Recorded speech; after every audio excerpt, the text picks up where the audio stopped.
Random House Audible presents Yeats is Dead, a mystery by 15 Irish writers. Read for you by Ciaran O'Reilly.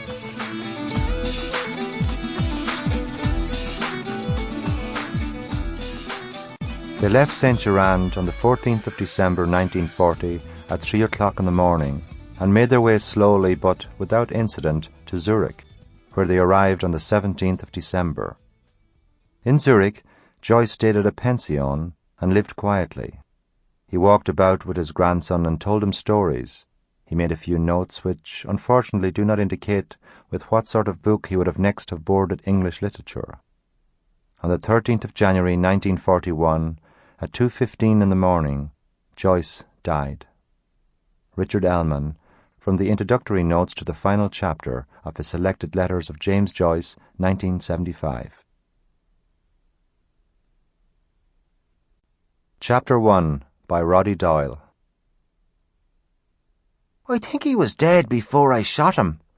"I beg your pardon," said Roberts. "I think he was dead," said Nestor. "Already, before, you know." Roberts looked down at the dead man. "He was talking to me," Roberts said. "He was right in the middle of a fucking sentence. But tell her I'll have it by, if I recall it correctly." "But..." "And now," said Roberts, "we'll never know what he was going to say. Tonight, Christmas, the light of the silvery moon. Holy Jesus, what a mess." "But..." said Nestor. "Yes," snapped Roberts. "He went really pale, and he..." Nestor grabbed his left tit. "Well, he..." "Clutched?" Roberts offered. "Yeah," said Nestor. He clutched his chest." "He had a heart attack? Is that what you're telling me?" "Yeah," said Nestor. "He looked terrible. His face... I've seen it before. I've a cousin..." "Who had a heart attack?" "Yeah." "And he looked just like that?" "Yeah." "And he's still alive?" "Yeah." "Oh, good," said Roberts. "Maybe our friend here will stand up in a minute and shake himself. But hang on, though. You didn't shoot your cousin, sure you didn't?" "Well, no." "And why would you have?" said Roberts. "Sure, he's your cousin." "I..." said Nestor. And then Roberts hit him. Hard. "What'll I do with you?" Roberts said. And he hit him again. Another, almost friendly whack across the ear, harmless but for the car keys clasped between his fingers. Nestor ducked away to a corner. He knocked over a poof and the mug of tea perched on it, placed there by the dead man 5 minutes before, just as Roberts had knocked on his door and walked in with Nestor. "That'll stain," said Roberts. The rug, the shaggy fleece of synthetic sheep, was already soaking up the tea. Roberts took the centre pages from the Daily Mirror beside the poof and placed them gently over the stain. He patted the paper. "So," he said. Nestor was examining his ear. His right hand was still holding the gun. He drew back his head and nutted the wall. It clanged. The dead man's home was made of tin. In a field near Courtown or Skerries, it would have been a mobile home. Here in the filthy backyard of a ruined cottage, on the edge of the very edge of Dublin, it was a shack.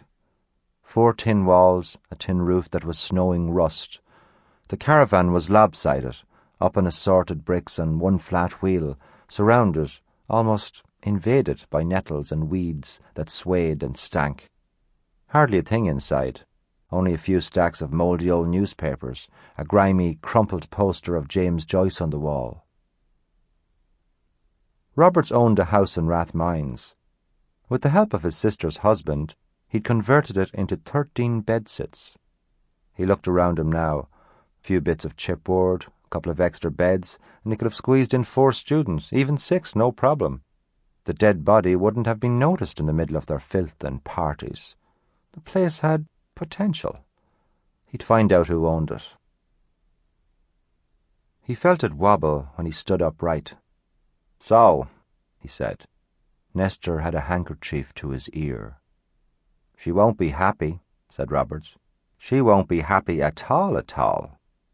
He was talking about Mrs. Bloom. She told us to worry him, said Roberts. Does he look worried to you? No, said Nestor. No, Roberts agreed. I don't think I ever seen a less worried-looking man. He had a heart attack, said Nestor. Oh, that would account for the hole in his chest, said Roberts. It was an accident. You really think I'm going to go back and tell her that, do you? He clutched his chest. I'll clutch your bollocks with the pliers if you ever mention his chest or his heart again. Say after me, I shot him. But I didn't mean to. Say it. I shot him. Good. Fine. Now we're getting somewhere. You shot him. He had something she wanted. We were to worry him, a few slaps, a little glimpse at the gun there, a straightforward enough job of work. But you went and shot the poor chap, didn't you? It went off. Yes, said Roberts. I noticed. It was the gloves. What? They're new. They're nice. They're a bit... Stiff? Yeah, said Nestor. I know the way, said Roberts. He told the dead man's foot. It was the gloves did it, mister, he told the body. Then he looked at Nestor again. What am I going to say to her? Nestor said nothing. Well? I don't know. And does that worry you at all? Yeah. Good, said Roberts. Because it worries me too. It worries me a lot, and I need the company. Mrs. Bloom wasn't exactly their boss. Neither of them was financially dependent on her. They both had day jobs, permanent and pensionable, well away from Mrs. Bloom. In addition, Roberts had his bedsits and 2 or 3 other pots on the baby belling. He had his share in a kissogram service. He owned the 87 Lancia that ferried the French maids and naughty nurses and television continuity announcers, a Roberts invention and a hit, out and around the city, from sad to sadder bastard, 7 days a week. He held a croissant and baguette franchise in a 24-hour shop around the corner from his bedsits. If he gave shite a nice smell, you'd find plenty of people willing to buy it at 4 a.m, he told Dimna, the nun's schoolgirl and continuity announcer. I know, said Dimna, as she cleared the steam off the passenger window and looked out for the right address. Talk dirty to me, said Roberts. Again? Go on. The Flood Tribunal. He had a bit of a set-aside near his brother's farm down home. He had a team of 23 boys and girls on the road throughout the year selling guaranteed Irish Christmas cards made in the Philippines for spina bifida, Bosnian hospitals, and Roberts. And he had 1 or 2 other things going as well. This and that. He saw possibilities everywhere. He clicked awake at 5 every morning, ideas already pinging around him before he had his feet in his slippers. An entrepreneur, that's what Roberts was. You have to be born one, a woman sitting beside him at the Department of Industry training seminar had once said, and Roberts had agreed with her.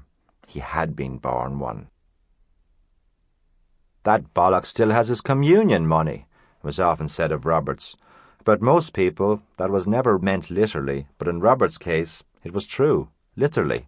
Robert's communion money, all £3, 13 shillings and 8 pence of it, shiny old coins he had lovingly polished, was in a tobacco tin 1 foot under the sod, 5 paces, adult paces, 10 on his communion day, to the right of the hinged gate of a field that was now his set-aside.